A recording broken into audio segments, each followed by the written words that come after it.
precaución y autocuido y siguiendo las recomendaciones internacionales, Contexto Azul y Blanco está tomando las medidas necesarias para proteger al equipo y a sus panelistas, realizando las entrevistas en modo virtual. Aquí algunas recomendaciones para prevenir la propagación del coronavirus. Evitar aglomeraciones públicas y privadas. Lávate las manos con agua y jabón por al menos 20 segundos. Distancia física de 1 metro entre una persona y otra. Evitar saludos de brazo, apretón de mano y beso. No tocarte la cara. Llama regularmente a tus familiares y amistades para conocer su estado de salud y darles ánimo. Si tenés adultos mayores en tu familia o conoces de personas que puedan requerir asistencia, apóyalos con las compras para restringir su exposición. Sé consciente y sensato cuando compres alimentos e insumos de higiene y limpieza. Cuida tu salud mental, mantente objetivo y optimista. Utiliza las redes sociales para amplificar las historias positivas, no así para difundir rumores y noticias de dudosa procedencia.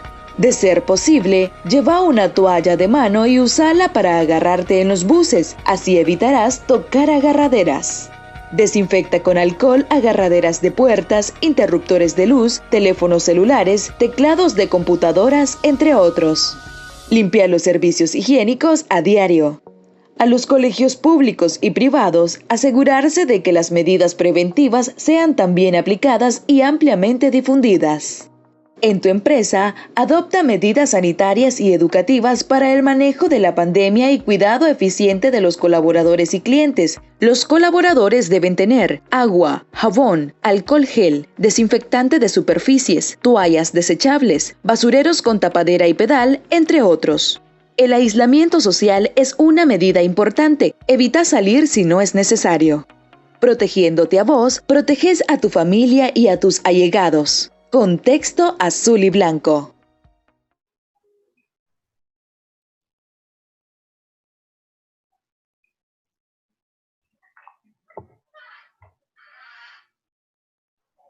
Buenas tardes, bienvenidos a esta edición de Contexto Azul y Blanco. Gracias por acompañarnos el día de hoy, 16 de abril del año 2020. Hoy conoceremos la visión regional ante la crisis generada por el COVID-19. El coronavirus es una pandemia cuyos efectos para Nicaragua son imprescindibles. Actualmente, varios médicos y equipos han hecho algunos pronósticos, según estadísticas numéricas, de cuál podría ser el efecto de la pandemia en Nicaragua, tomando en cuenta diferentes escenarios.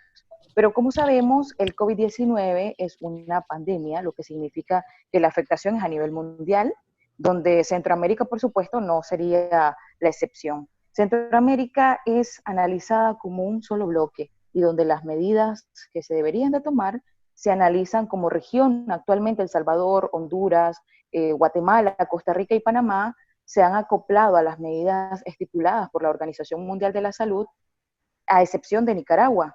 El Estado ha hecho todo lo contrario, lo cual nos lleva a preguntarnos cómo estas decisiones afectarán a Nicaragua y por consecuencia a la región centroamericana.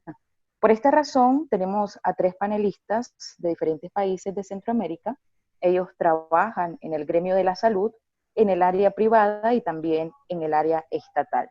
Estaremos conversando con el doctor Leonel Argüello de Nicaragua. Él es epidemiólogo, fue cofundador del MINSA y dirige proyectos de agua, saneamiento, agricultura, entre otros. Actualmente forma parte del Comité Científico Multidisciplinario, formado por médicos, médicas, epidemiólogos, pediatras, ginecólogos, neumólogos y otros especialistas de la salud, junto con expertos en educación y psicología, para poner al servicio del gobierno y la ciudadanía sus conocimientos y experiencia para brindar recomendaciones basadas en evidencias científicas.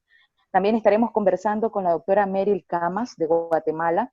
Ella es química bióloga, graduada de la Universidad de San Carlos en Guatemala, con una maestría en Administración de Recursos Humanos en la Universidad Galileo. Pertenece a la Asociación de Químicos Biólogos de Guatemala. Es catedrática en la Universidad Mariano Galvey. Ella es propietaria de un laboratorio clínico en Huehuetenango, Guatemala.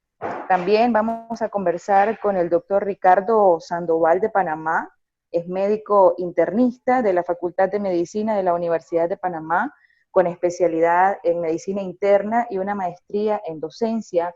Actualmente está en la coordinación de multiclínicas, asistencia médica y telemedicina. Es funcionario y docente del Servicio de Medicina Interna del Complejo Hospitalario Arnulfo Arias Madrid en la ciudad de Panamá. Muchas gracias a los tres por acompañarnos esta tarde. Bienvenidos. Muchas gracias. Muchas gracias. Gracias. Gracias a ustedes por haber aceptado esta invitación para compartir con nosotros esta información tan valiosa. Como el tema lo dice, hoy vamos a conocer esa visión que ustedes tienen ante lo que está pasando, pero con un enfoque más regional, ya que actualmente pues cada país está velando por su problemática interna, pero al mismo tiempo nos gustaría saber si han tenido un análisis de la región como tal, cuáles en sus países, ¿verdad? ¿Cómo ha sido el proceso para mitigar la pandemia, medidas sanitarias y de la población? Me gustaría que iniciara el doctor Leonel, por favor, para que contextualice un poco la situación de Nicaragua. Sí, buenas tardes y gracias por la oportunidad de conversar y gracias a los colegas que están aquí con nosotros por esta oportunidad. Básicamente, en Nicaragua hasta ahorita oficialmente el Ministerio de Salud, que es el único que realiza los exámenes de laboratorio para COVID-19, básicamente la PCR, ha confirmado 9 casos, de los cuales hay un fallecido. Obviamente llama la atención de que ahorita nosotros tengamos la mortalidad más alta en el país en términos de riesgo. De cada 100 personas, nosotros tenemos el riesgo de fallecer 12 nicaragüenses, un costarricense, 6 hondureños, 3 guatemaltecos. Entonces, si se fijan, a pesar de los pocos casos que tiene Nicaragua, sí llama la atención eso de la mortalidad, ¿verdad? Normalmente los casos oficiales es como la punta del iceberg, lo que vemos arriba de la línea de flotación, ¿verdad? Del mar, es lo que vos podés ver, pero en realidad para abajo siempre es mucho más grande. El efecto práctico, cualquier incremento en gripe, neumonía o fallecidos por neumonía, uno tiene que pensar, y así se debe pensar responsablemente, en que es coronavirus hasta que no se demuestre lo contrario, y no de la otra manera. Todavía nosotros en nuestro país, a diferencia de los países, de las personas que nos acompañan aquí, no se han tomado medidas preventivas fuertes. Básicamente aquí ahorita estamos en un periodo en el cual se dio una semana más de vacaciones a los escolares, ya los trabajadores públicos entraron a partir del día de hoy a trabajar y bueno, la próxima semana entran otra vez los centros escolares. Esperamos nosotros que el gobierno tome la medida correcta de cerrarlos, porque se ha demostrado que con solo cerrar los centros de estudio vos disminuyes un 25% la presentación de casos nuevos. Aquí prácticamente no tenemos, digamos, una campaña preventiva fuerte. Tampoco entiendo yo cuántos muertos debemos tener ni cuántas personas enfermas deben haber para iniciar una campaña de prevención. La prevención se hace antes de que exista casos. Ahora ya estamos en epidemia. Se hace la prevención durante están los casos y se hace la prevención después que se acaban los casos. En este caso estamos en un momento importantísimo que tiene que haber más prevención, pero no se está haciendo, se sigue aglomerando gente, se sigue facilitando el agrupamiento de gente.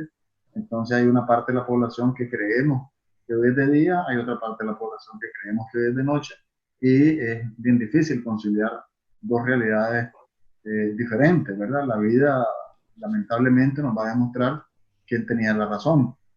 Nosotros esperamos que no ocurran todas las desgracias que estamos viendo en otros países, sin embargo es muy posible porque no tenemos absolutamente nada diferente al resto de los países de Centroamérica ni al resto de los países del mundo. El comportamiento en Nicaragua y en Centroamérica es de una tendencia progresiva, cada vez hay más casos. Obviamente siempre en Centroamérica se mantiene en primer lugar Panamá. Si puedo, a lo mejor puedo compartir, si puedo compartir pantalla aquí un momentito, ¿verdad? Puedo demostrarle a ver si está aquí. Esta de aquí, hay un resumen de cómo estamos en Centroamérica. Estos casos son del SICA. El SICA está recolectando los datos oficiales de cada país. En Centroamérica, incluyendo República Dominicana y Belice, tenemos 8.799 casos al día 15 de abril de 2020. Eso se actualizó a las 8:20 p.m. Y como miran, la primera línea es esta de Panamá, tiene 3.751 fallecidos, enfermos, seguido por República Dominicana, luego Costa Rica, Honduras, y en los últimos lugares está Belice, y en el último lugar Nicaragua. De estos 8.799 casos, hay 345 fallecidos, y el número va que se incrementa. Pues la tendencia, si podemos ver una gráfica nosotros, la tendencia va hacia arriba. Lo que está pasando en el mundo no es ajeno a la región centroamericana y el Caribe, porque ya tenemos 1.9 millones de casos confirmados, y hace menos de una semana teníamos menos de 1 millón. Tenemos 123.000 muertos. Y esto todavía sigue para arriba. Y América como continente, que había estado bastante libre, digamos, ya nos llegó. Tenemos 673.000 casos confirmados y 27.000 muertos. Recuerden que hay más. Estos son los casos que le hicieron exámenes de laboratorio. Y por otro lado, esta tendencia progresiva lo que nos indica es que ese es el camino que va a seguir recorriendo esto. Pues países que han tomado medidas para evitar el contagio, obviamente se van a ver menos afectados. Nuestro país ahorita está siendo un país atractivo para los investigadores, porque aquí la enfermedad puede tomar su evolución natural, que es aún mayor cantidad de número de enfermos y de fallecidos. Adelante, doctora Mary. Sí, muy buenas tardes. Gracias por la invitación. Pues acá en Guatemala, prácticamente a partir del primer caso que hubo, que fue el 13 de marzo, si no estoy mal, a partir de ese día ya hubieron indicaciones que ya ningún estudiante iba a ir a los colegios, ¿verdad? De cualquier grado, desde preprimaria hasta la universidad. Y seguimos con esas medidas hasta ahora. Y eso fue a partir del 13 de marzo. O sea, a partir de ese día, nadie más fue a los colegios, se cerraron todos los centros comerciales, se cerraron las fronteras, solamente dejan todavía ingresar únicamente a residentes del país, ¿verdad? Extranjeros no los dejan ingresar. Entonces, creo que esas medidas también han ayudado un poco a evitar que haya mayor propagación del virus.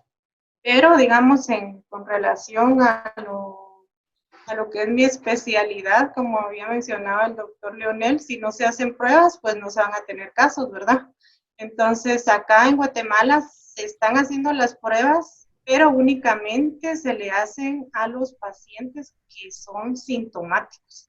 A todos los pacientes que son asintomáticos no se les está realizando la prueba, y creo que es algo fundamental para poder saber qué tantas personas están contagiadas siendo asintomáticas, porque prácticamente se habla que un 20% son los pacientes que no presentan síntomas, y estos pacientes pueden estar contagiando a mucha más población, que al final alguno de los que se pueda contagiar por medio de pacientes asintomáticos pueden desarrollar la enfermedad y llegar a morir, ¿verdad? Que es lo que no se quiere.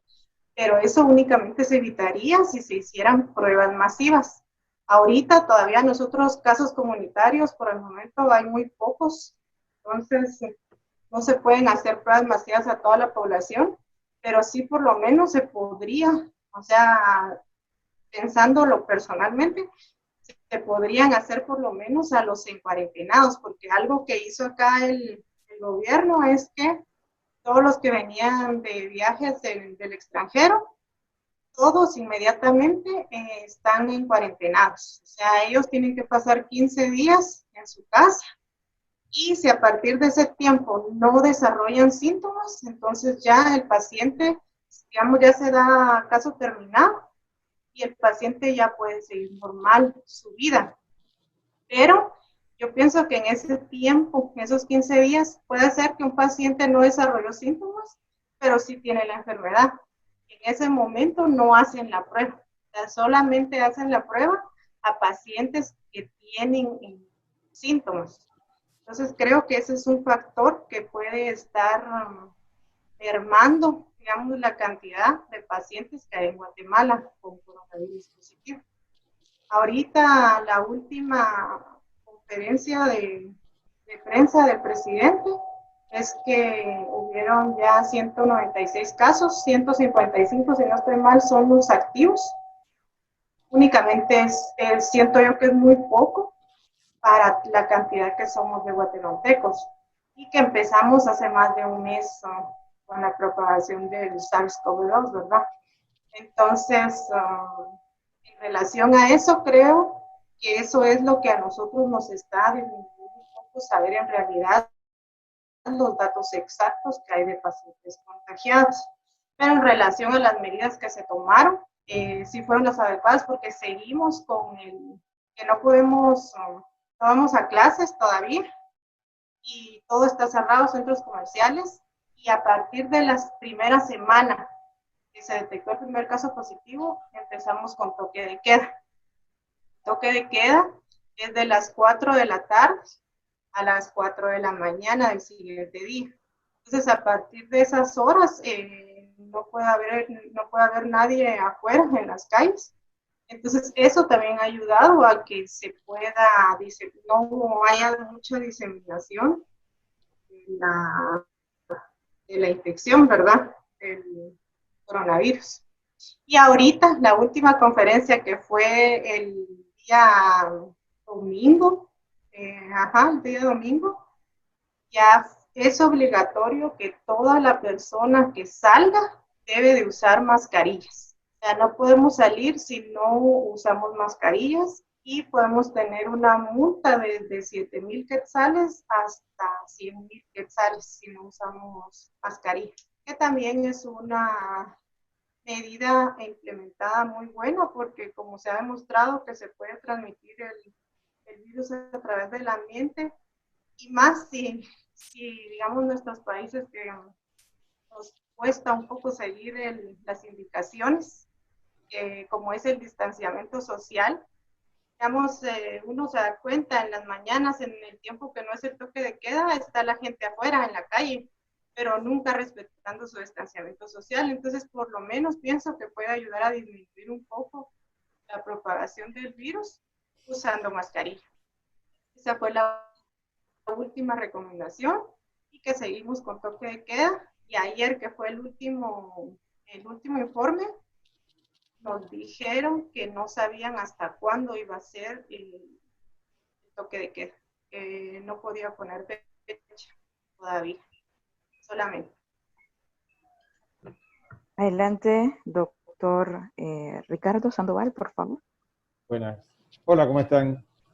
Que tengan feliz tarde todos. Bueno, vamos a contarles un poquito de cómo va la experiencia por acá, por Panamá. Es una experiencia bastante interesante. Es una situación inédita, diría yo, que no se ha vivido en ningún lugar del mundo, por lo pronto en los últimos 40 años. La última vez que recuerdo que algo de esto leí por ahí cuando estudié medicina fue la gripe que hubo en Hong Kong, una cosa parecida. Y ni siquiera es lo que pasó en SARS, porque SARS realmente no fue una pandemia como tal, no hubo tantos países involucrados, ¿no? Por situaciones de la vida me tocó a mí ver el primer caso de muerte de pacientes aquí en Panamá de este caso de coronavirus. Y lo interesante es que las autoridades del país esperaban que apareciera, evidentemente por ser una ciudad de tránsito obligatorio para el sur y para el norte. Aquí muchos vuelos internacionales caen por asuntos de logística. Esperábamos tener un caso importado. Y nosotros tuvimos un caso importado, póngale que se anunció el primer caso que impresionaba ser coronavirus en la ciudad de Panamá, una paciente que venía de viaje de Europa, y como a los 2 días un paciente nos marcó positivo por una neumonía típica, que fue la forma en que se presentó. Me tocó casualmente a mí, por casualidad de la vida, evaluar a este paciente inicialmente, y al haber hecho el cuestionario y determinar que no era un paciente que había tenido un viaje reciente, que no había estado en contacto con extranjeros, que no había estado con una situación de riesgo, supusimos en ese momento que podría ser un cuadro de una infección asociada a un virus ANTA. Nosotros tenemos ANTA en Panamá. Entonces, se trató como una infección viral grave. Esa infección viral grave con compromiso pulmonar, inclusive con tomografía que nos indicaba que era un compromiso de infiltrado con un RDS, un síndrome de distrés respiratorio agudo, se llevó a intensivo y más o menos 48 a 72 horas después se le solicitó la prueba para COVID-19 y salió positivo. Entonces, eso ya cambió totalmente el espectro de lo que estaba pasando en el país. Nosotros pasamos de tener un caso importado que se activó un día a tener 2 días después un paciente que había tenido una infección por un caso comunitario. Entonces nosotros pasamos de la fase 1 a la fase 4 inmediatamente desde la epidemia. Por eso ustedes ven que las medidas en Panamá son diferentes. Nosotros inmediatamente se bloqueó el país porque eso indicaba que ya el virus estaba circulando dentro del país antes de esperar casos importados. Por eso ha sido progresivo. Nosotros inclusive actualmente tenemos un bloqueo casi total, solamente el personal de salud tiene liberación total para salir a hacer actividades en su trabajo diario, como en el caso de nosotros, y es casi obligatorio usar mascarillas. Inclusive aquí en mi oficina de trabajo nosotros usamos mascarillas porque potencialmente todo el personal, potencialmente todas las personas con las que tenemos contacto, tienen alto riesgo de estar contaminados producto de la infección del coronavirus. Entonces nosotros lo que evitamos es que evidentemente al utilizar máscaras, evitamos primero que nos contaminemos o que podamos llevar esa contaminación a la casa. La otra cosa interesante aquí es con respecto a los tratamientos. Hemos tenido diferentes grados de enfermedad. Estamos hablando, evidentemente, yo soy clínico, yo veo más pacientes de hospital, no veo tanto la parte epidemiológica, pero el comportamiento es curioso. Al inicio de la infección había muchos casos leves y empezaron a aparecer casos que se complicaban, pero ahora el margen grande es de casos graves, o sea, están entrando muchos pacientes que rápidamente evolucionan a enfermedad grave, evidentemente porque estamos en la fase madura de la infección. No estamos en esa fase inicial donde vemos muchos casos que estaban reproduciendo, sino que son pacientes que hace ya 3 semanas probablemente se contaminaron y están pasando la fase dura de la infección, y es lo que estamos viendo en los hospitales.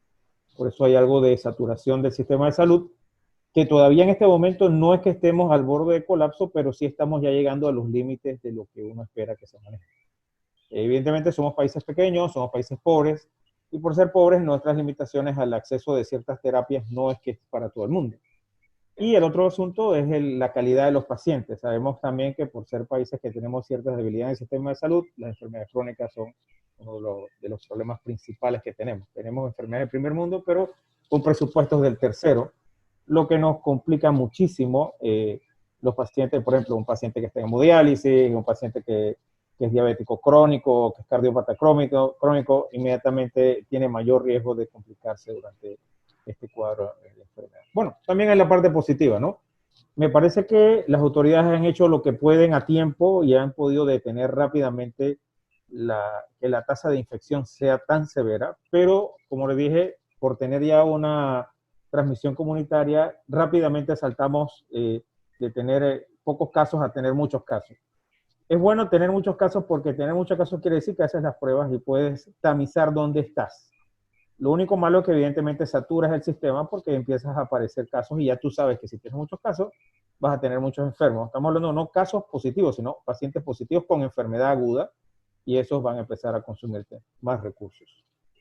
En este momento de la infección, nosotros esperamos llegar en algún momento en las próximas semanas a la parte pico. Todavía estamos con crecimientos mantenidos de la tasa de pacientes que entran con diagnósticos nuevos, lo que indica que todavía hay infección. Pero esa infección comunitaria ha ido pasando. Al inicio éramos de 2.4, 2.5 por cada enfermo, ahora está entre 1.5 y 1. Quiere decir que evidentemente nosotros estamos llegando ya casi a la estabilización de la tasa de infección en el país. Una vez que lleguemos a 1, lo esperado es que evidentemente los casos empiecen a bajar y ya progresivamente en el tiempo los casos casi desaparezcan, pero todavía estamos como a mitad de camino de lo que está pasando, ¿no?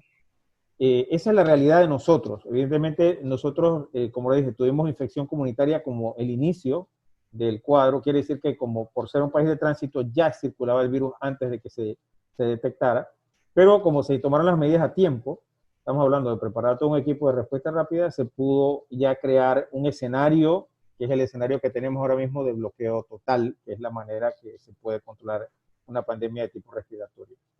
¿Problemas que hay? Bueno, evidentemente los problemas económicos que van a venir, porque si usted para el país, vienen problemas económicos, y el consumo interno se reduce muchísimo. Son las cosas que hemos visto ahora. Así que eso es lo que hay por ahora. No sé si tienen alguna pregunta hasta acá. Bueno, como profesionales de la salud, nos gustaría saber cuál es su visión acerca de lo que depara a cada uno de sus países y a la región centroamericana, tomando en cuenta que, por ejemplo, en Panamá pues lidera el mayor número de contagios en Centroamérica. Por otra parte, Guatemala, el número de contagios, el número de afectados es de 180.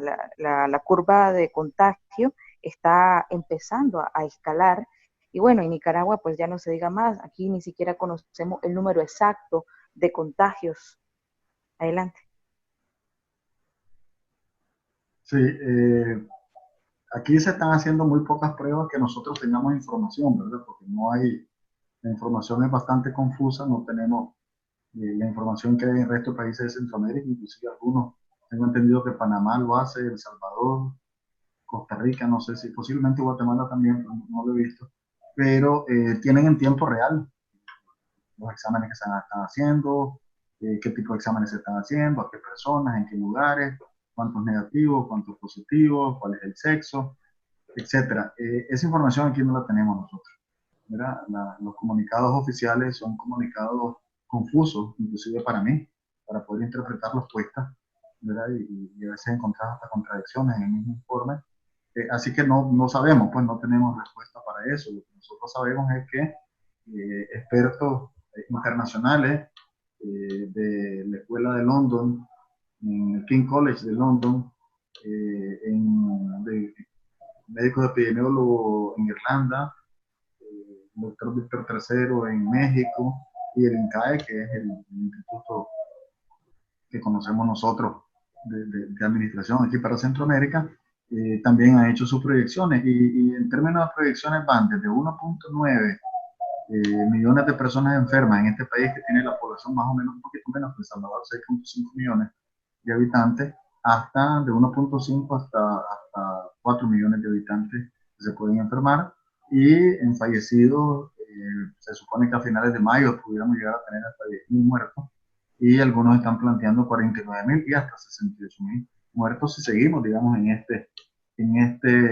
ritmo. Hay un grupo de la sociedad civil que sigue los rumores, y el rumor tiene valor epidemiológico, le está hablando que hay como 200 casos, si no me equivoco, 202 por ahí que ellos han identificado, no con exámenes de laboratorio, porque solamente el Ministerio de Salud los tiene, sino que con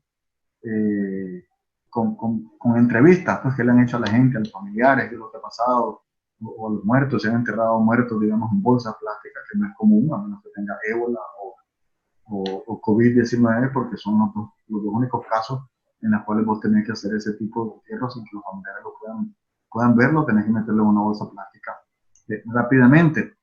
Obviamente, como decía Meryl, los test son importantes, o sea, la estrategia es hacer test, hacer test y hacer test. El BCIE, el Banco Centroamericano de Integración Económica, donó 26.000 pruebas a Nicaragua, pero no sabemos cómo se van a utilizar. Y aquí hay muchas dudas porque te están diciendo que no hay todavía transmisión comunitaria, lo cual nada tiene que ver con la prevención, porque la prevención la tenés que hacer, sean los casos importados o sean los casos comunitarios, porque no debe haber diferencia en la prevención.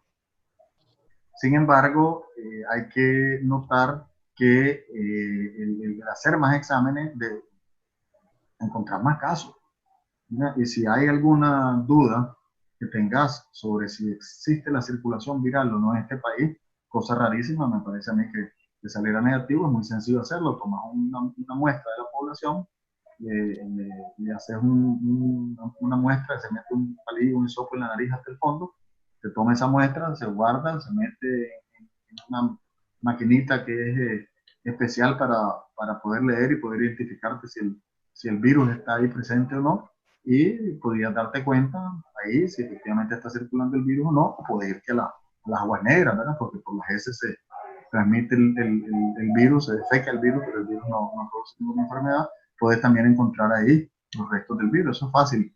demostrar, digamos, con la cantidad de pruebas que hay. Y obviamente, el que más se busca, más se encuentra. Recordemos que el PCR es una prueba especial, digamos, que tiene la capacidad de detectar el virus desde que vos estás en periodo de transmisión. Ya Mary le había dicho, y efectivamente los últimos estudios, yo hasta hace poco decía 25%, ya los últimos estudios plantean que el 50% de los casos por paciente. Por lo tanto, lo que hay que hacer es, ojalá si pudiéramos, como Alemania, que hace 160.000 pruebas al día, donde ellos están haciendo la prueba a todo el mundo y al que encuentran positivo lo ponen en cuarentena durante 14 días a efecto de ver si va a desarrollar la enfermedad, pero además que no se la transmita a otras personas. Entonces, el hacer lo más que se puede exámenes, y obviamente para mí el trabajador de salud es uno del que hay que hacer los exámenes, porque son los que están en primera línea, especialmente los que están teniendo atención directa, como en el caso de Ricardo, por ejemplo, que me imagino que ya en Panamá ya le hicieron el examen, y si no, pues habría que hacérselo, ¿verdad? Eso es importantísimo, el poder hacer más pruebas. Pues entre más buscas, más encontrás. Entre menos buscas, menos vas a encontrar. Así es, doctor. Sobre todo, bueno, tengo entendido que en Nicaragua se hizo una donación de 25.000 pruebas para COVID-19. Sin embargo, pues no, el gobierno no dio mayores detalles al respecto, no sabemos cómo la están aplicando, a quiénes se la están realizando, si realmente están siendo utilizadas en los focos de contagio. Es más, no sabemos dónde son los focos de contagio en nuestro país.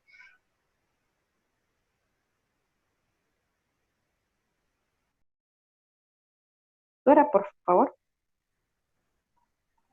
Sí, pues la situación que se viene creo que va a ser difícil porque apenas estamos empezando.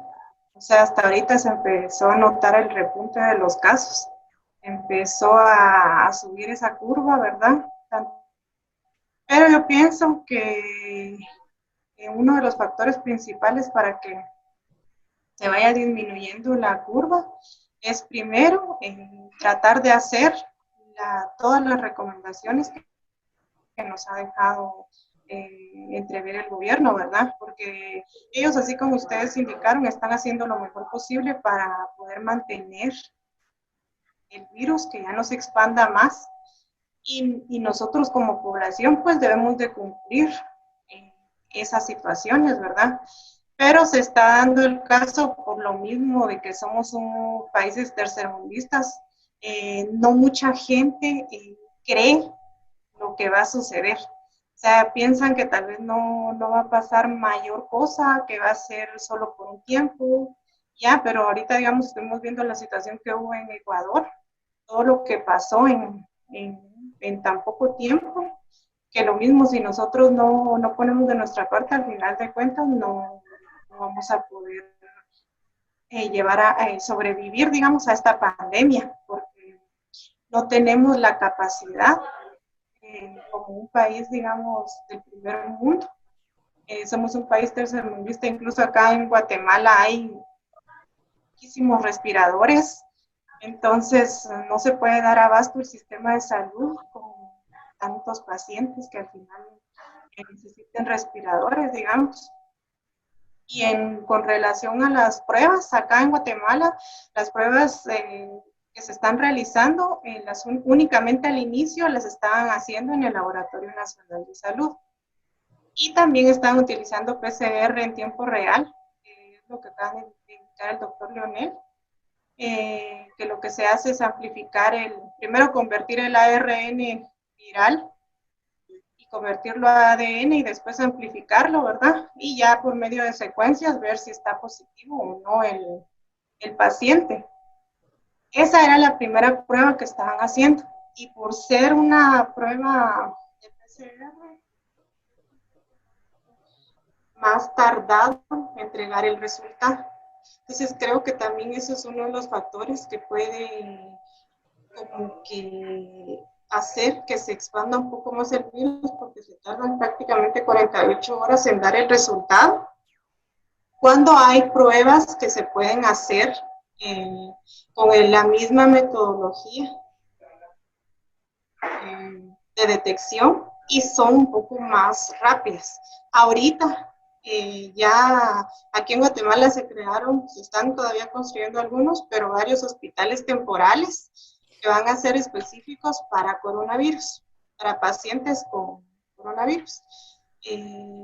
Entonces, en un hospital específico ahorita, que es el Parque de la Industria, ahí en ese Parque de la Industria habilitaron el hospital temporal, ahí ya están haciendo otras pruebas, que el tiempo de entrega del resultado es mucho más rápido, tarda 45 minutos en dar el resultado. Y es GeneXpert, no sé si han escuchado ese tipo de prueba, pero esa prueba es la que están haciendo ahorita y es lo que quieren ellos hacer en los demás hospitales temporales que van a hacer por regiones en el país, ¿verdad? Porque no pueden hacer uno departamentalmente, porque por lo mismo que no hay tanta disponibilidad, ¿verdad?, de dinero en el país. Bueno, sí hay, porque incluso están dando dinero a muchas personas que se van a quedar sin trabajo, que ya se quedaron sin trabajo, a las personas que son vendedores informales, a todos ellos están tratando de apoyarlos para que con el tiempo ellos no se sientan tan afectados, porque es muy difícil por el tiempo que estamos viviendo, que hay toque de queda, ya sus ventas, todo, incluso cualquier negocio disminuyó las ventas en cantidad. Entonces el gobierno tiene programas para poder apoyar a esa gente, ¿verdad? Pero pienso que si nosotros no ponemos de nuestra parte, toda la población en sí se va a salir de nuestras manos, porque es un país tan pequeño, no nos vamos a dar abasto con lo que tenemos. Entonces, pienso que lo que tenemos que hacer es por lo menos llevar a cabo todas las recomendaciones que nos han estado diciendo el gobierno, ¿verdad? Adelante, doctor Sandoval. Sí, bueno, con respecto a lo que comentaba el doctor Argüello, evidentemente la búsqueda de pruebas, de encontrar los contactos y hacer el tamizaje de la población enferma o los contactos positivos, evidentemente reduce muchísimo la posibilidad de que estos pacientes entren a unidad de cuidados, ¿no? Que es lo que queremos evitar. Evidentemente, cuando usted entra a una unidad de cuidados, usted se le reduce drásticamente la tasa de sobrevida. Eso, en una unidad de cuidados, usted reduce hasta 50% la probabilidad de sobrevivir. Y usted tiene también que saber que por cada paciente que usted encuentra positivo, hay entre 2 y 4 más, porque cada 5 a 7 días ese número de pacientes se dobla. Aquí hace un par de semanas atrás, un epidemiólogo hizo una proyección basada en los datos y dice, bueno, hay 20,000. Nosotros hemos detectado, en ese momento teníamos 2,000, tenemos 20,000 enfermos que los tenemos que localizar donde estén para poder reducir la tasa infectiva. Evidentemente, Panamá tiene un centro regional de pruebas de laboratorio, eso es una ventaja que nos da como país, que pudimos aplicar rápidamente PCR en más de un laboratorio al mismo tiempo, y la medicina privada, que está bastante desarrollada, fue fácilmente adaptada a ese tipo de servicios. Actualmente hay, por lo menos en la ciudad de Panamá, en el centro, tenemos 5 centros que emiten inmediatamente PCR. Al inicio el resultado demoraba 48 horas porque necesitaba una doble verificación del gobierno central para poder dar resultados. Tú en 4 horas haciendo PCR de última generación, que es una prueba muy sensible, lo hacías en menos de 45 minutos. Y ya tenemos, por ejemplo, en provincias hay 4 centros, aquí en la ciudad de Panamá tenemos 4 más. Y eso nos da la ventaja regional, ¿no? Nosotros podemos tirar entre 400 y 700 pruebas en un día, y el margen que se quiere llegar es por lo menos a 1,000 pruebas diarias, teniendo en cuenta el tamaño del país. Si pudiéramos lograr esas 1,000 pruebas diarias, evidentemente puede que podamos localizar el 50% de los enfermos. Ahora lo que viene estas semanas es las pruebas masivas, que evidentemente se han estado haciendo, pero progresivamente, porque montar el laboratorio nuevo es complicado, porque la técnica es complicada. Tienes que tener los técnicos que te hagan las pruebas, quien recoja la muestra, la logística, el transporte de las pruebas para que no se echen a perder. Pero si todo va bien, nosotros calculamos que puede que sí se logre detectarlo y así confinarlos, ¿no? Que es lo que nos tratamos de hacer. La confinación es lo que evita que se siga esparciendo el virus. Los problemas que hay, como siempre, el recurso. El recurso evidentemente es limitado. Aunque tengamos algunos recursos, bueno, el Estado lo ha hecho de la mejor manera que puede y ha sido de una manera inteligente.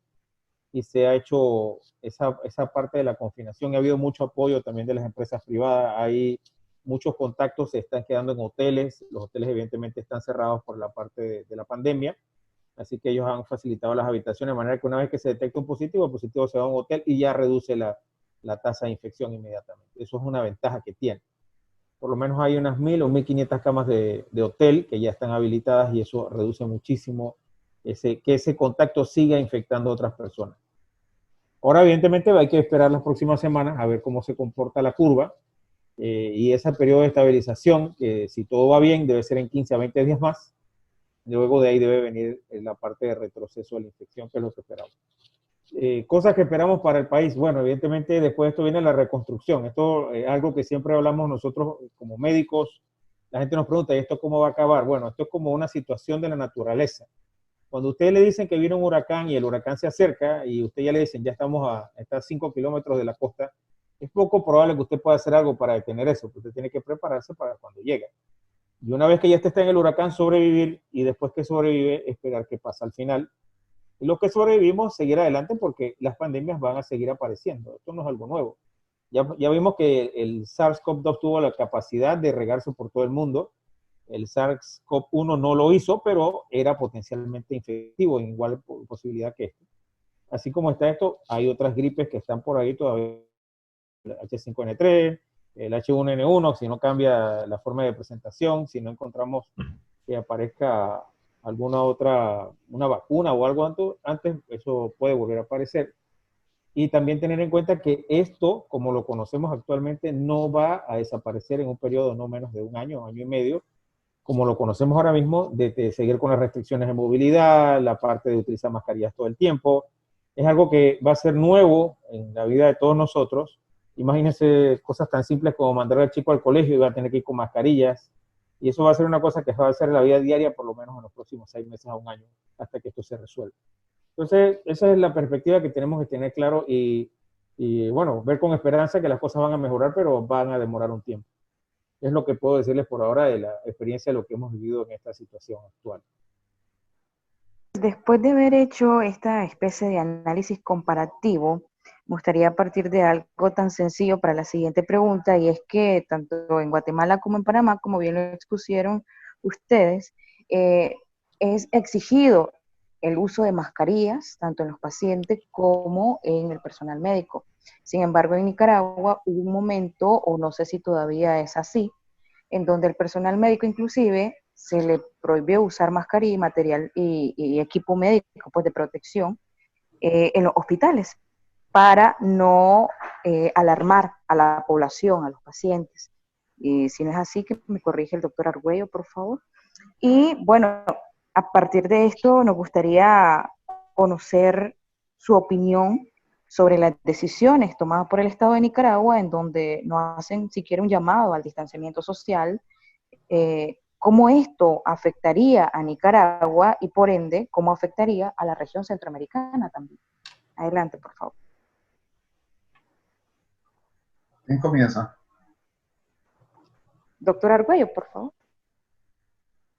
Ok, gracias. Básicamente, lo que estás planteando vos es algo que se vio en los diferentes hospitales de Managua y en otros lugares. Tuvimos nosotros información de que les estaban, no sé si eran los sindicatos o quienes les estaban quitando los guantes y las mascarillas al trabajador de salud, inclusive mascarillas que llevaban ellos y que habían comprado con su propio dinero. Supuestamente porque alguien dijo que eso generaba pánico. Y la verdad es que cualquier persona que ha ido a un centro de salud pública mira que la gente se pone guantes y que se pone mascarilla.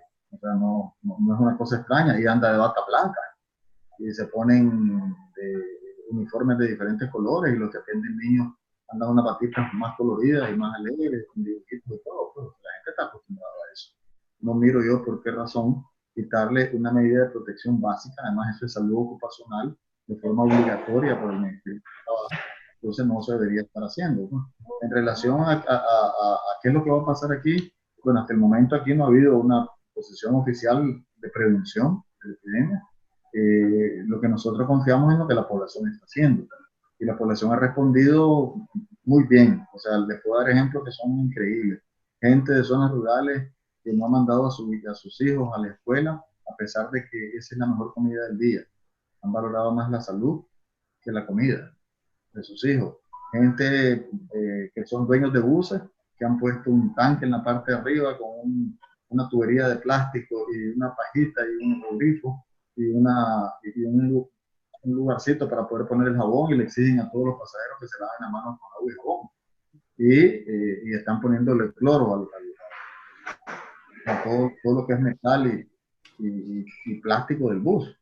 Vemos ese tipo de iniciativas. Vemos iniciativas, por ejemplo, de gente que ya no se está saludando con las manos ni con los codos, se está saludando de lejos.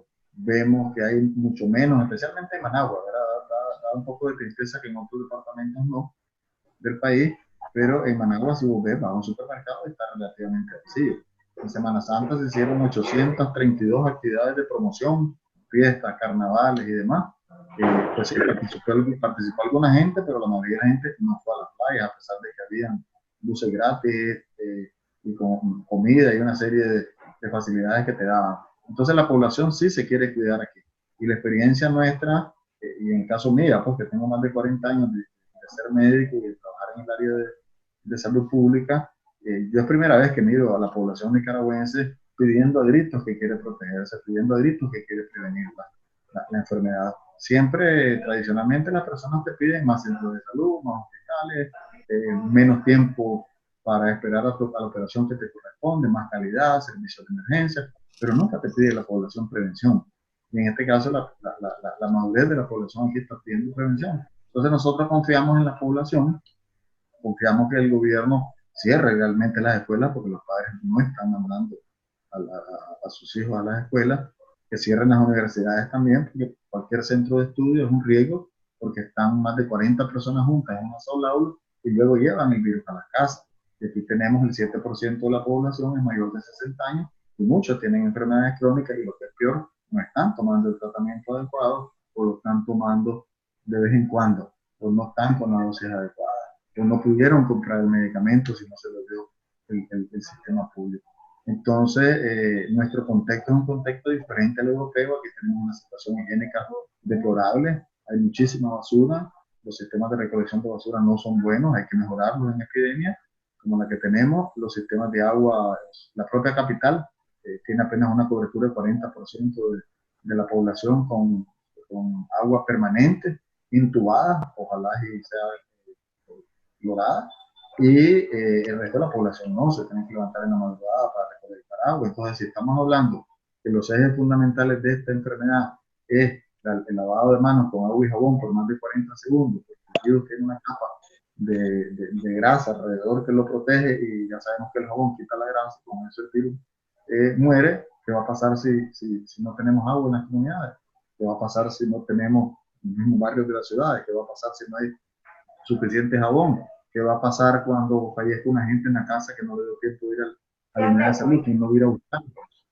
¿No? Va a ir a buscarlo o sea, alguien de la policía, del ejército, del Instituto de Medicina Legal. ¿Quién va a ir a buscar? La población va a entregar ese cadáver, no lo va a hacer. No lo va a hacer a menos que esté orientado. Y aquí no hay una orientación sobre lo que viene. O sea, esto ha sido, si lo podemos así verlo de manera figurada, este es un huracán que ya sabíamos que venía.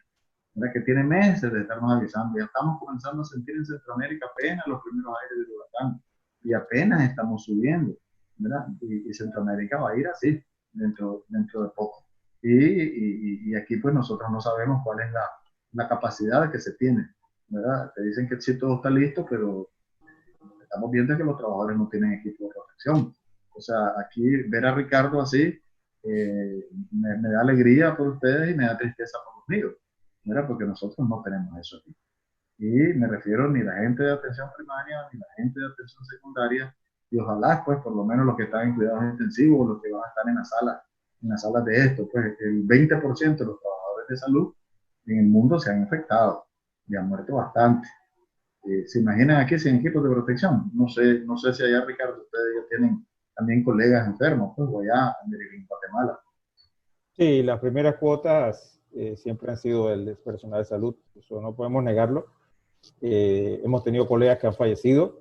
Evidentemente, en ese momento no se pensaba, como le dije, la fase de infección comunitaria y muchos pediatras estuvieron viendo niños, se enfermaron, eran personas mayores y no han sobrevivido a la enfermedad. Entonces, bueno, lo mismo que os dice, ¿no? Evidentemente, aquí es un asunto de protección personal y, bueno, yo tengo a mi cargo residentes y es una de las cosas que se hace en el inicio de la jornada del día. Primero, verificar el equipo de protección personal. Todos tienen que estar cubiertos antes, durante y después. Este es un equipo de guerra y todos tienen que cuidarse. Evidentemente, no puede entrar solamente uno, tienen que entrar dos, uno tiene que asistir al otro. Hay que seguir esa norma porque es la única manera de reducir el riesgo de infección. Y siempre le digo, entre el 12 y el 20% de las personas se enferman estando en los cuidados. Y de ahí el 50% se va a morir si no se toman las medidas porque es demasiada carga viral. Entonces, lo mismo pasa en la calle.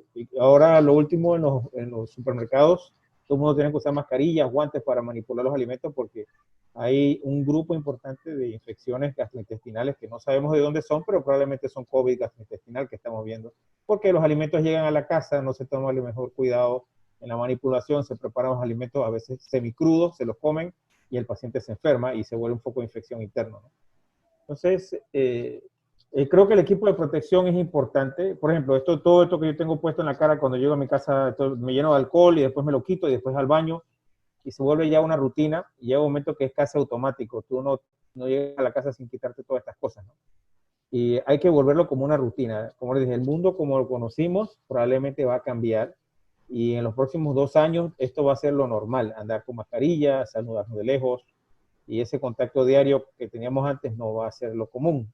Entonces hay que hacerlo. Nosotros tenemos esa cosa de que, bueno, llegamos a la casa, el centroamericano es muy de dar abrazos y de visitarse y de saludarse, ir a ver a la tía. Y aquí, por ejemplo, tuvimos un caso muy curioso, una señora que llegó de viaje y visitó a todos los parientes en una comunidad, oye, todos los enfermó. Entonces, evidentemente, eso es lo que va a pasar y nuestros países latinoamericanos están, inclusive cuando usted va a un barrio, yo le digo, por ejemplo, Guatemala, yo digo Antigua, las casitas están una al lado de la otra. No hay pasillo por donde pasar porque los vecinos se conversan en la pared. Entonces, esas cosas nos aumentan el riesgo de infección. Pero bueno, es parte de nuestra idiosincrasia y hay que empezar a estigmatizarla de la manera que las personas conozcan y el conocimiento reduce el riesgo de muerte. Es así.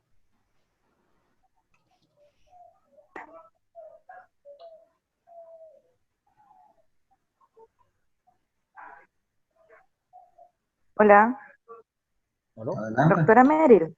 Sí. Bueno, pues yo les puedo hablar desde mi experiencia personal, que es el área privada, ¿verdad? Y así como indican los doctores, pues prácticamente lo que nosotros tenemos que hacer es cumplir a cabalidad la bioseguridad en nuestra área de trabajo. Igualmente, digamos, estando en el laboratorio clínico, nosotros estamos vestidos así como vemos al doctor Sandoval, incluso hasta usamos esas caretas de protección completa, ¿verdad? Para poder trabajar acá en Huehuetenango. Por el momento no hay casos, pero puede ser que hayan asintomáticos y que no lo sabemos, incluso ya puede estar en el ambiente y todavía no lo sabemos, ¿verdad? Entonces uno tiene que tomar las precauciones necesarias pensando que cualquier persona puede ser portadora del coronavirus o del SARS-CoV-2, ¿verdad? Que es el virus. Entonces, ya después de eso, todo se descarta y tenemos que, ya cuando venimos a nuestras casas, entramos, nos cambiamos los zapatos, los limpiamos con cloro, nos bañamos, nos cambiamos ropa, lavar la ropa con agua caliente, lavarnos con agua caliente y jabón, ¿verdad? Que son las recomendaciones necesarias. A lavarnos las manos con agua y jabón y hasta que ya hayamos desinfectado todo y estemos nosotros ya libres de todo contaminante, entonces ya podemos saludar a nuestra familia, ¿verdad? Y también igual si vamos a algún supermercado, también ya incluso a la entrada de los supermercados están el alcohol en gel para que todos nos podamos desinfectar las manos.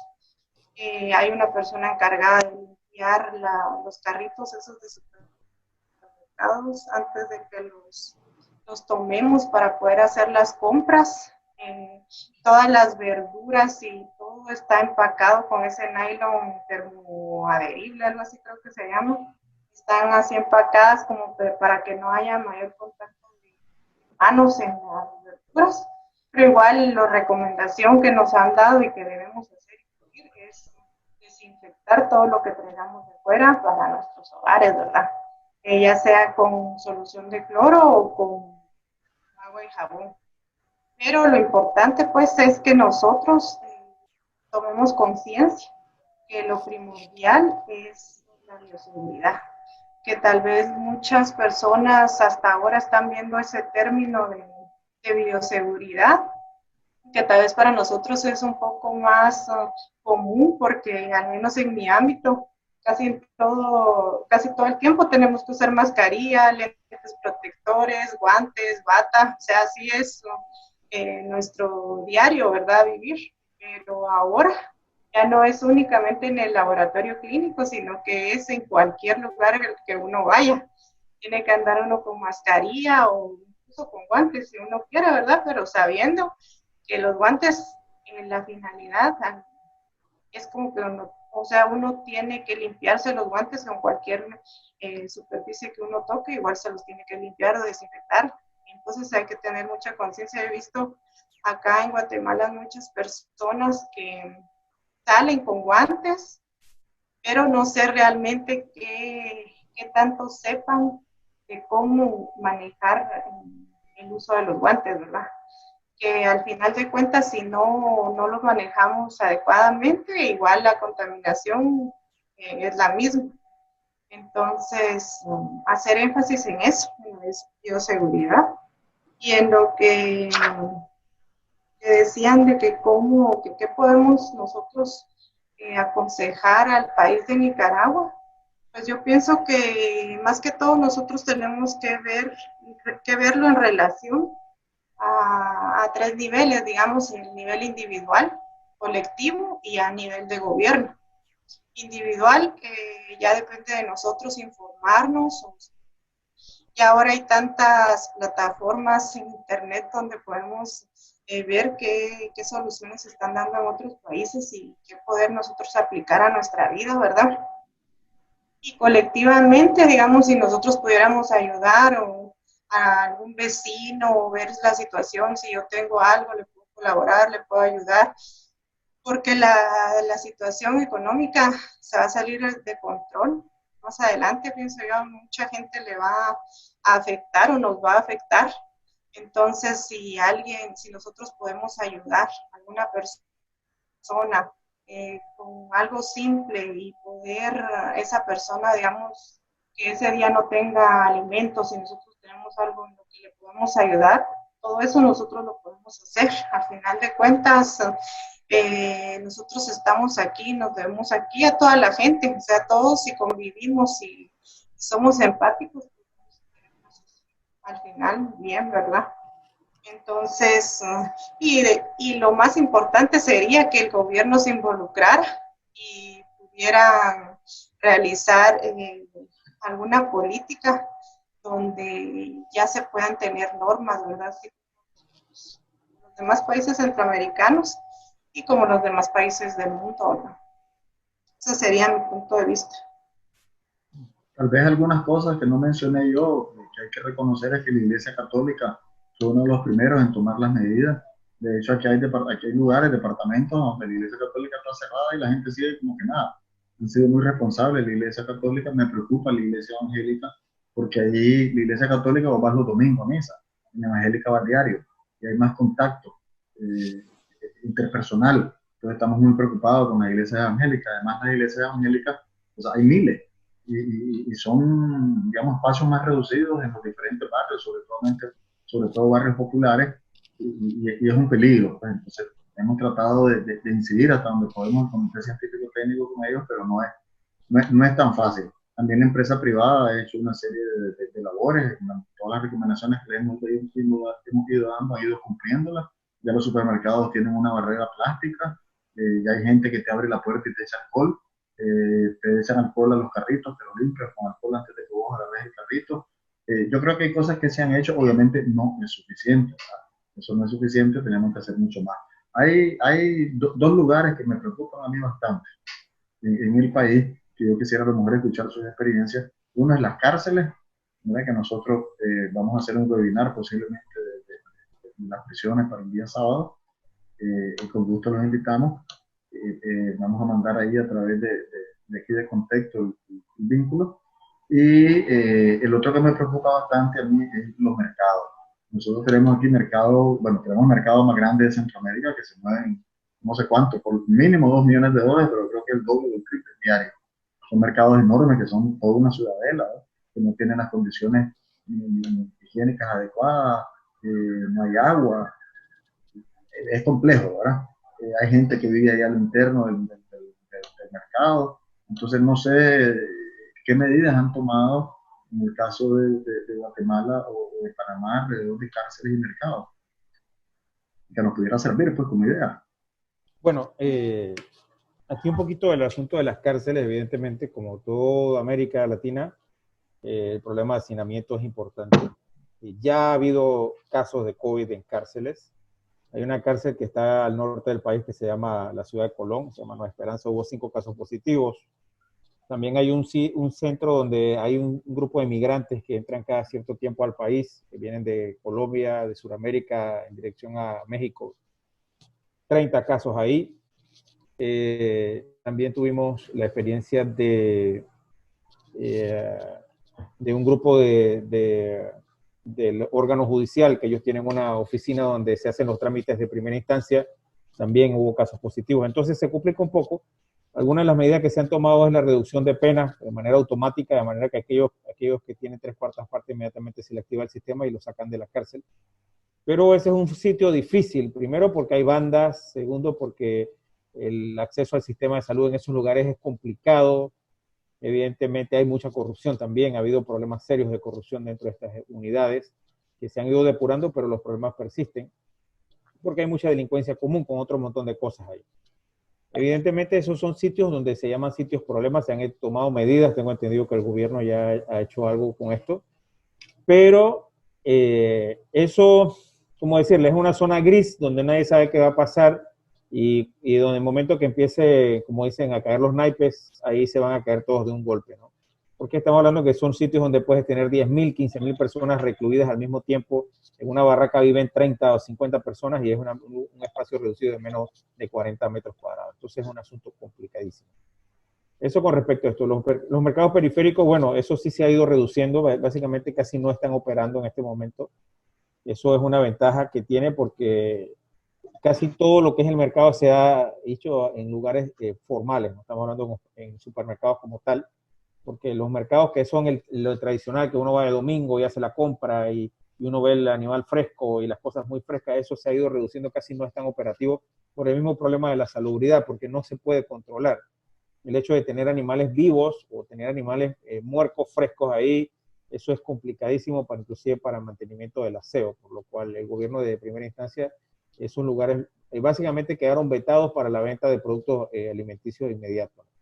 Y solamente está trabajando en un lugar que se llama Merca Panamá, que es un mercado nuevo que no tiene menos de 5 años y es un sitio de acopio. Vienen las mercancías del interior, llegan ahí, en ese lugar se hacen el despacho y se van a supermercados formales en la periferia. Entonces con eso se reduce muchísimo que las personas se expongan a esa zona. Eso, y la otra cosa, como tenemos, no sé si han visto las noticias, tenemos un sistema de clasificación por horario para hacer las compras. Por ejemplo, si usted tiene que ir a hacer una compra y se fija de acuerdo a su número de identificación, ya sea pasaporte, cédula o su carnet nacional aquí, y con eso usted tiene una hora específica a la que tiene que hacer la compra, el día que le toca. Si es varón, el lunes es martes y jueves, y si es mujer, lunes, miércoles, viernes y sábado. De esa manera se reduce muchísimo el tráfico por las zonas de compra, porque en un momento solamente son mujeres o en un momento solamente son hombres y no están más de una hora en el sitio. Eso reduce muchísimo. Eso son parte de las medidas que se han implementado, que evidentemente eso es lo que ha hecho que se haya frenado la curva de infección, aunque no reducido, porque tenemos que tener en cuenta también que la infección comunitaria sigue, pero hace que se frene y nos da el tiempo necesario para que la situación se componga, ¿no? Hay que recordar que también un epidemiólogo muy famoso de nosotros nos dijo, al final todo el 50% de la población en 2 años se va a infectar. pero no es lo mismo que se te infecten todas en 2 años a que se te infecten todas en 3 meses. Entonces hay que tener eso en cuenta. Así que esa es la estrategia, ¿no? Evidentemente tratar de prolongar el tiempo lo más que se pueda y también dependiendo del recurso que se tenga disponible para eso. Doctora. Ajá. Aquí en Guatemala, como bueno, acá las cárceles igual están hacinadas, por lo tanto son un gran foco de infección, ¿verdad? Todos lo sabemos, pero lo que ha tratado de hacer el gobierno es evitar las visitas a las cárceles, o sea, eso está prohibido. Pero por el momento no hay ningún caso que se haya reportado desde alguna cárcel. Y con relación a lo de los mercados sí todavía siguen funcionando acá, pero el horario es de 8 de la mañana a 12 del mediodía. Únicamente en ese horario se puede ir a los mercados, ¿verdad? Acá lo que hicieron en mi departamento eh, fue que en el mercado de acá mucha venta informal que está por toda la orilla del mercado. Entonces a ellos los trasladaron a un terreno un poco más amplio, haciendo las medidas a distanciamiento entre cada venta, ¿verdad? Más o menos 1,5 a 2 metros, y así fue como colocaron todas esas ventas informales en el mercado de acá. Pero sí ha habido mucha aglomeración de gente en ese momento, y eso es lo que están tratando de ver cómo lo controlan, porque sí, no se ha podido controlar todavía ese movimiento de personas en el. Mucha gente opta por ir a supermercados, que ahí está un poco más controlada la entrada de personas, que entran aproximadamente 20 personas, hacen sus compras, vuelven a salir, entran otras 20 personas, hacen sus compras y vuelven a salir. Y dan tiempo para poder comprar sus productos. Mientras que en el mercado todo sigue prácticamente igual, pero lo que varió únicamente es el horario, que es de 8 de la mañana a 12. Así estamos por acá. Usted es propietaria de un laboratorio. Actualmente en Guatemala se permite que los laboratorios privados hagan las pruebas del COVID-19. ¿Cómo es el proceso y cómo es el control de las pruebas? Ajá. No, ahorita únicamente las está realizando el gobierno de Guatemala, se están realizando en el Laboratorio Nacional de Salud, que fue el primer lugar en donde se realizaban esas pruebas, y ahora las están haciendo en otro hospital, que es un hospital temporal, que es en el Parque de la Industria. Únicamente en esos 2 lugares se están haciendo pruebas. Habían dicho que podían hacer las pruebas otros 4 hospitales más, pero no sé por qué, no sé todavía por qué razón, ya no las están haciendo ahí, o sea, únicamente se quedó el Laboratorio Nacional y el Parque de la Industria. Me imagino que más adelante ya va a haber esa opción. La opción que habían dado de hacerla en esos 4 hospitales era que las iban a hacer y que las pruebas iban a ser gratuitas, no iban a ser cobradas a la persona. Incluso hay laboratorios clínicos acá en Guatemala que cuentan con el equipo para poder realizar la prueba, pero todavía no se les ha permitido realizar la prueba, ¿verdad? Incluso hay muchas pruebas también de que andan en el mercado, ¿verdad? Que no son lo suficientemente sensibles como para poder realizarlas. Entonces también tiene que haber mucha precaución a la hora de que un laboratorio decida hacerlas, ¿verdad? Tiene que hacer las pruebas adecuadas, no cualquier prueba, y pienso que de esa manera lo están viendo el Ministerio de Salud acá en Guatemala, ¿verdad? Que no quieren dejar hacer a todos las pruebas para que no cualquier persona pueda agarrar una prueba, y esta caja la voy a hacer sin saber realmente qué tan específica y qué tan sensible es la prueba, porque hay muchas pruebas en el mercado que pueden dar muchos falsos negativos, ¿verdad? Entonces, pienso que por eso espero que más adelante ya se puedan hacer pruebas por el área privada. Contexto es una plataforma participación ciudadana y a través de nuestros diferentes medios hemos recibido algunas consultas, entre ellos una directamente del doctor Sandoval, y dice de la siguiente manera: usted trabaja en un hospital estatal, ¿cómo es el proceso con los pacientes positivos desde su llegada hasta dado de alta? Cuéntenos un poco su experiencia. Ok, vamos a explicarle un poquito cómo opera el sistema, ¿no? Lo primero, si un paciente tiene sospecha clínica, porque evidentemente el paciente empieza a sentirse mal, tiene alguno de la tríada, nosotros decimos tríada o tetra de un cuadro respiratorio superior, y hay una sospecha clínica, evidentemente, como ya tenemos infección comunitaria ante los síntomas clínicos, nosotros debemos sospechar que puede ser un caso de COVID. Entonces, si es un caso de COVID-19, entonces el paciente va a una zona de transición que se llama zona de sospechosos. Hay diferentes hospitales en la ciudad que se dedican exclusivamente a ver estos pacientes. Tenemos el complejo hospitalario, que es un hospital donde yo trabajo, que tiene una zona que es una zona de transición, y hay dos hospitales más periféricos, que son hospitales que tienen más de 100, 150 camas, que se dedican exclusivamente a ver estos pacientes. Se toma el hisopado. Hay que recordar que el hisopado solamente tiene una sensibilidad del 30% por prueba de PCR cuando se hace en orofaringe o faringe superior, lo que evidentemente más marca es eso, y un infiltrado, si tiene infiltrado en los rayos X, es altamente sospechoso de que sea un cuadro de COVID. Si esa prueba sale negativa, en más o menos entre 24 y 48 horas, entonces el paciente se pasa a morbilidad normal, que puede ser que su paciente tenga otro problema de morbilidad, pero si la prueba sale positiva, entonces entra a la sala de COVID. La sala de COVID es una sala que exclusivamente maneja pacientes con esta patología. Dentro de ese periodo de tiempo se hace una progresión de la enfermedad y se verifica si el paciente tiene datos subjetivos de empeoramiento del cuadro clínico. Entre las cosas que nosotros medimos, actualmente ya tenemos interleuquina 6 y ferritina, que son altamente sensibles para detección de empeoramiento del cuadro. Entonces el paciente se pasa a una unidad de mayor control donde se monitoriza su cuadro clínico y se inicia tratamiento con diferentes esquemas. Actualmente hay una disyuntiva en si iniciar hidroxicloroquina tempranamente o acitromicina, que son los medicamentos que nos dan por las recomendaciones de la experiencia que hubo en China al inicio del tratamiento. Se está poniendo ese, pero ha cambiado un poco el protocolo. Anteriormente se hablaba que los esteroides no era una buena opción en los primeros 5 a 7 días, pero se están empezando desde el tercer día porque se ha visto respuesta positiva con estos pacientes.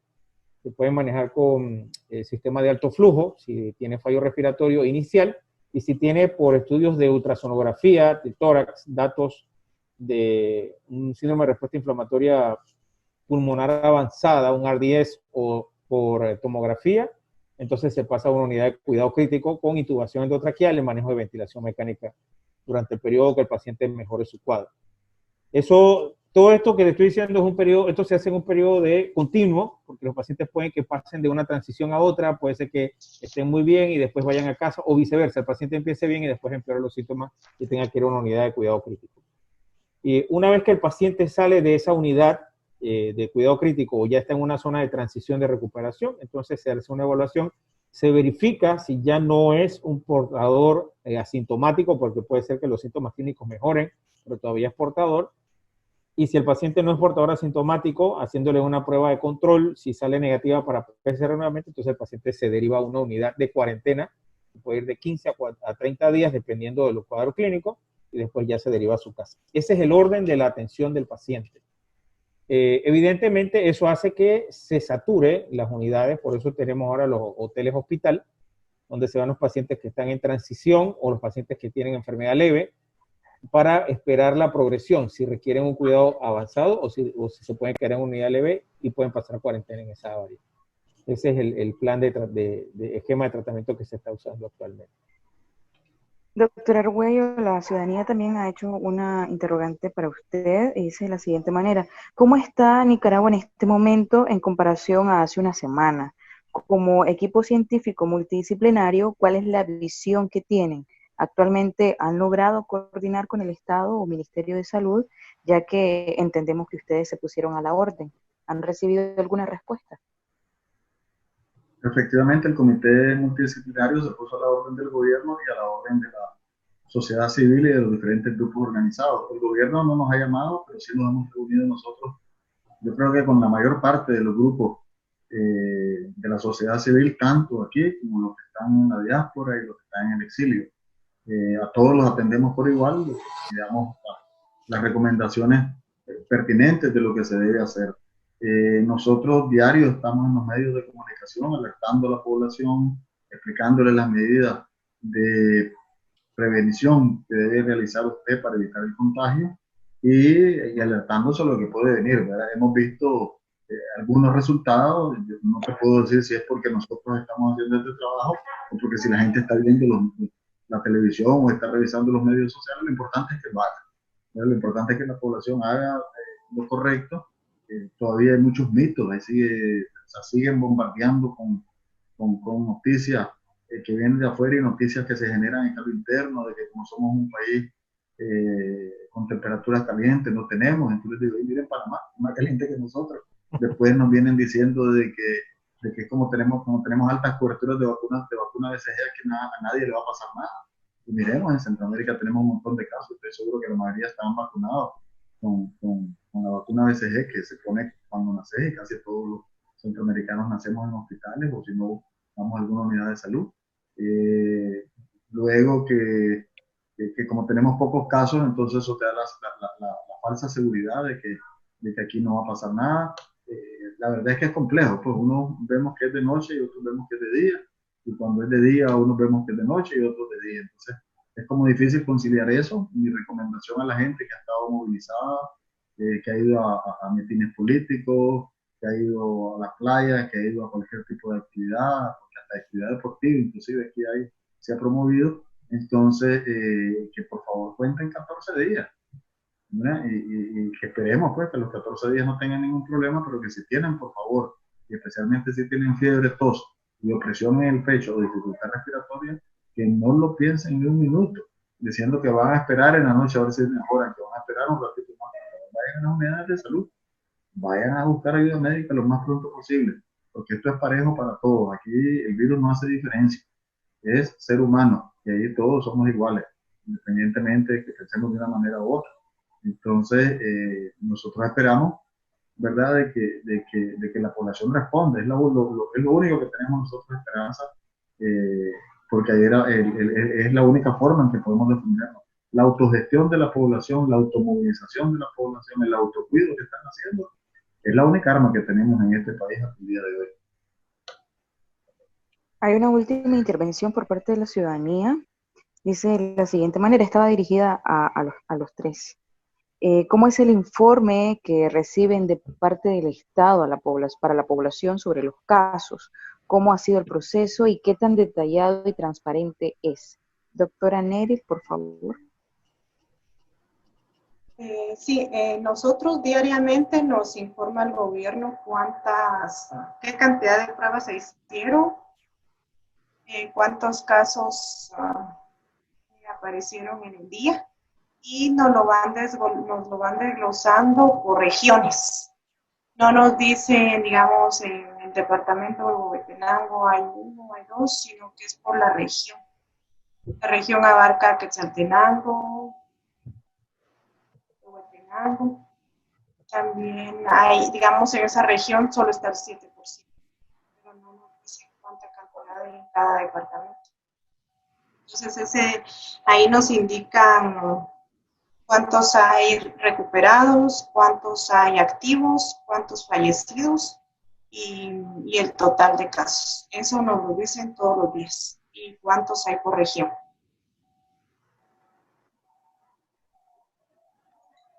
Doctor Sandoval. Bueno, acá el informe es diario, todos los días a las 6 de la tarde. Hay un equipo multidisciplinario que se reúne. Está el equipo ministerial. Ellos tienen a su grupo de epidemiólogos, unos proyectores unos matemáticos que hacen las proyecciones dependiendo de los resultados, y se hace un balance con respecto al día anterior, indican el número de casos nuevos y cuánto es la tasa que ellos esperan de infección. Evidentemente hay otros anuncios generales que se hacen en el informe, pero básicamente eso. Y está dividido por regiones igual, ¿no? Evidentemente hay regiones, y de esas regiones nosotros tenemos, bueno, acá son corregimientos, no sé cómo son allá, si los departamentos los dividen en zonas más pequeñas. Y hay ciertos corregimientos, evidentemente, donde hay mucha densidad de población, que es donde todavía está el grupo ese de trabajadores, personas que todavía salen diario, que tienen que hacer alguna actividad, y todavía siguen siendo zonas de donde hay repunte. Evidentemente son zonas donde las personas tienen que usar metro, vehículos de transporte público. y es donde vemos que persistentemente todavía siguen saliendo casos. Y a diferencia de lo que pasa en otros países, acá son, los casos de nosotros son los que más marcan. Los que les va peor son entre los 60 y los 80 años, son los que les va peor, los que quedan en intensivo, los que empiezan a enfermar y se empiezan a morir. El grupo de muertes casi todas están enfocadas en ese grupo, pero los de morbilidad están entre los 40 y los 50, 55 años, que son la morbilidad que entra constantemente, ¿no? Evidentemente no es que no haya mayores de 50 años en unidad de cuidado crítico, pero son la curva se va inmediatamente, se desplaza por edad a ese grupo.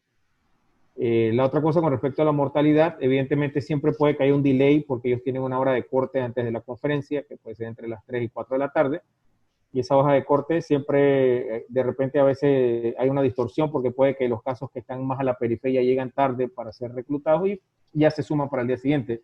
Y hay a veces discordancia, por ejemplo, los fines de semana las pruebas se reducen muchísimo porque hay paro total. Nosotros el fin de semana se hacen en total entre 50 y 60 pruebas, que puede ser la cantidad de pacientes que entran al sistema de salud a través de cuarto de urgencia. Pero cuando usted ve al lunes siguiente o al martes siguiente, de repente sube a 200, porque son muchos pacientes que fueron a periférica y se detectó que eran positivos, pero quedaron en domiciliarios. Ellos no entraron a través de una puerta de hospital. Entonces esa es la variación que siempre vemos, pero en promedio todavía tenemos ese rango de 1 a 1.5 paciente por paciente esperado, o sea que por ahí todavía la curva crece esa cantidad de casos por día. Y eso es porque todavía hay infección comunitaria que no se ha terminado de detener. Para el día de hoy, lo último que estuve viendo ahora mientras que estaba en la conferencia, se van a cerrar más un poco más la parte esta de los toques de queda y del cierre por día. Probablemente solamente va a ser un día a la semana ahora que salen los hombres y un día que salen bajar esa curva a menos de 1, porque eso puede garantizar que en un periodo de tiempo de menos de 30 días se pueda volver a la normalidad. Mientras que tengamos todavía el curso entre 1 y 1.5, quiere decir que todavía hay mucha infección comunitaria, lo que no se ha podido reducir, y eso no nos permite liberar o flexibilizar la cuarentena. Doctor Argüello, adelante, por favor. Sí, gracias. Estaba tratando de ver ahorita en este momento, digamos, informes que hay en Centroamérica en la página web. Entonces, por ejemplo, voy a permitirme presentar la de El Salvador. Me parece que es un buen modelo. No sé si se mira ahorita, si se mira la página del Salvador o no. Sí, sí se ve. Se mira, que dice el gobierno de El Salvador. Entonces, si miramos ahí, básicamente está la situación nacional del COVID-19, última actualización 15 de abril, y ponen casos recuperados, casos fallecidos, casos activos, casos confirmados, casos locales 47, los sospechosos, los importados, las pruebas que han realizado, el pronóstico de los pacientes que lo presentan abajo, los casos confirmados por género, los casos confirmados por grupo etario, los lugares a donde detectaron los casos por departamento, o sea, tener la información y cómo va subiendo la epidemia diariamente. O sea, aquí tenemos una información completa, ¿verdad? Tengo entendido que también otros países centroamericanos lo tienen, Nicaragua no, pero aquí vos estás viendo un sistema de transparencia correcta que se debe utilizar en las diferentes epidemias. Y si vos vas, por ejemplo, al de Costa Rica, tienen una página específica que habla de mitos y realidades, avisos para puertos y aeropuertos, materiales, tienen todas las recomendaciones en el material educativo que te da. No pude encontrar a dónde que tienen los datos porque ahorita en este instante me metí, pero lo que quiero decir es que hay suficientes ejemplos de donde puede Nicaragua aprender cómo presentar los casos. Nuestros informes que son emitidos por el Ministerio de Salud pues, son confusos inclusive para mí, muchos hasta contradictorios. Entonces, los periodistas aquí en este país se vuelven locos porque dicen solo hay 3 casos, pero ayer dijeron que había 9. Entonces es la forma de la redacción, no hay acceso, solamente lo que lee el Ministerio de Salud todos los días, y creo que aquí hay ejemplos en Centroamérica donde podemos aprender cómo debería ser la notificación, porque la transparencia en la información, el hecho de que la gente sepa que se están haciendo exámenes, te comunica, te establece un vínculo y te da tranquilidad. Y aquí hay que jugar no solamente la tranquilidad para los técnicos, hay que jugar la tranquilidad para la población. Recuerden que esta es una enfermedad, es una pandemia, este es un desastre. A todos nos ha afectado. Como decía Ricardo, nos cambia la vida, ¿verdad? Y nos va a cambiar más la vida después. Entonces, tenemos que cuidar la salud mental de nuestro pueblo. Nuestro pueblo ha tenido una crisis social y política enorme desde abril del 2018. Y los y las nicaragüenses tenemos heridas abiertas que no curaron desde antes, desde hace muchos años, y se nos abrieron otras heridas nuevas y no hemos podido sanar mentalmente. Y el COVID nos puede empujar a una situación mucho más compleja. Entonces tenemos que buscar la tranquilidad de la gente, y la tranquilidad de la gente lo logra siendo transparente, brindando información a todos los medios de comunicación, teniendo una página web donde la gente se pueda meter a revisar o donde vos puedas entrar fácilmente a ver. Y por supuesto necesitas estarle mandando mensajes a la gente de qué es lo que tiene que hacer para poder defenderse. Y aquí es donde nosotros decimos, es bien sencillo, son 5 medidas. Manténgase a más de 1 metro de distancia, o a más de brazo y medio de distancia. Nosotros en la escuela nos ponemos a brazo de distancia, a brazo y medio de distancia, es más de 1 metro de distancia entre una persona y otra. No se toque la cara, ni los ojos, ni la boca, ni la nariz, porque es como que se mete una inyección ahí del virus. No de las manos, no salude con los puños, ni con los nudillos, ni con el codo, porque el codo te acercas a menos de 1 metro. Lávese las manos con agua y jabón por al menos 40 segundos, pero las manos tienen que lavárselas, no solamente así como nos lavamos, tienen que lavárselas aquí, tienen que lavárselas en el dorso de la mano, tienen que lavarse, como decimos en Nicaragua, entre los ganchos de los dedos y entre los dedos, tienen que lavarse aquí, tienen que lavarse aquí estos dedos, hay que lavarse la punta de las uñas, ¿verdad? Y hay que lavarse el dedo gordo como si fuera trabajador, y también lavarse las muñecas. Y ese lo tenemos que aprender todos para hacerlo, ¿verdad? Y la otra cosa es que quédate en casa, por favor, que es el mejor consejo que te podemos dar. Ya para ir cerrando, nos gustaría conocer cuál sería el consejo de la doctora Meryl y el doctor Sandoval, por favor. El consejo en general para los nicaragüenses. Sí, para la población en general. Pues más que todo mantener las medidas de higiene, como estaba diciendo el doctor Leonel Arregio, lavado de manos indispensable, mantener el distanciamiento social, evitar saludos, ni siquiera así como estaba diciendo el doctor, que con el codo, ahora con el codo te voy a saludar, que sí he visto muchas personas que saludan de esa manera, igual da lo mismo. Entonces no deben de hacerlo, y tomar todas las medidas de bioseguridad a la hora de entrar a su casa, porque no saben con quién pudieron tener contacto. Entonces, entrando a su casa, tienen que bañarse, asearse, lavar la ropa con la que estuvieron afuera, y ya después de eso, ya pueden establecer alguna. Pero si no tomamos en cuenta las medidas de bioseguridad, entonces de nada sirve que el gobierno haga tantas situaciones, que haga el toque de queda, que ponga las mascarillas de uso obligatorio, si nosotros no ponemos lo primordial: lavado de manos, el distanciamiento, y a la hora de entrar a su casa, bañarse, cambiarse de ropa, cambiarse de zapatos, y ya después de eso, entonces ya poder saludar a las personas. Ok.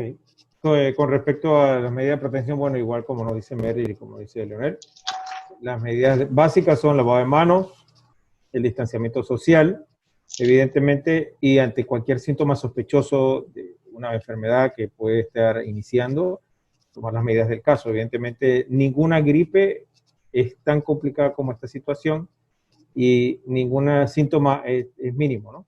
Evidentemente, ya casi todos los países de Centroamérica tienen circulación comunitaria, no debemos esperar que esto es algo aislado, que nos va a venir de otro lado, que lo van a parar en el puerto o en el aeropuerto, no. Eso ya está circulando por todos los lugares y todo el mundo está potencialmente expuesto a algún grado de contaminación.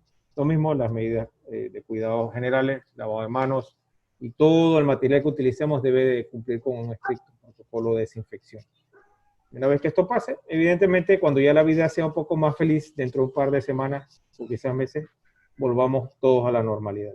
Pero por lo pronto esta es una situación excepcional y por ser excepcional necesita medidas excepcionales. Así de sencillo.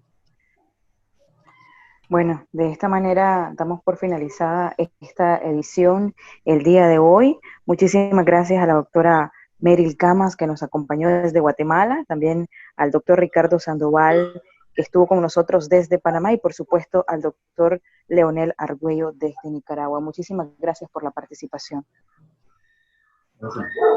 Gracias. Los estaremos llamando para hacer este mismo observatorio, ¿verdad? Para próximas ediciones, por supuesto, pero ya con los 6 países de la región centroamericana. Así que esperen nuestra llamada. Ok, gracias. Saludos. Gracias. Gracias también a las personas que nos están sintonizando a esta hora. Recuerden enviarnos sus comentarios, sugerencias, sus dudas a los números que aparecerán en pantalla. Buenas noches.